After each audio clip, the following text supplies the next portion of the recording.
Meat platter, good for 4 to 5 packs. Tikman natin. Restaurant recommendation, kung pupunta kayo dito sa Puerto Princesa, Palawan, magagandang reviews dito. Tara, let's! Isa sa dinadayo na restaurant dito sa Palawan, itong Ka Joel's Restaurant. At grabe, 5 minutes away lang to sa aming hotel. Kahit may waiting time, bawing-bawi naman sa ambience, kaya pwede muna kayong mag-picture-picture dito.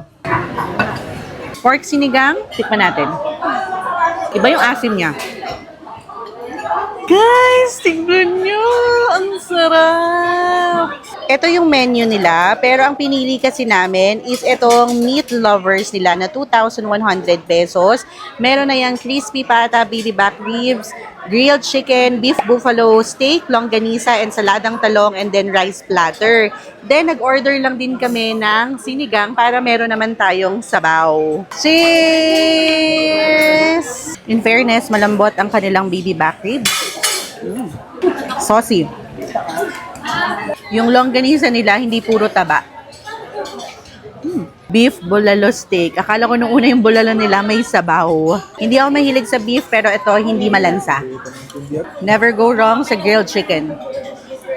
Dahil 30 na tayo, hindi pwedeng walang gulay kapag kumakain. Ensaladang talong. Crispy pata. Meron ding dried sotanghon bihon, oh. So, kinakain din daw to. Pampatanggal umay. Hindi ko makuha yung lasa niya. Watermelon shake.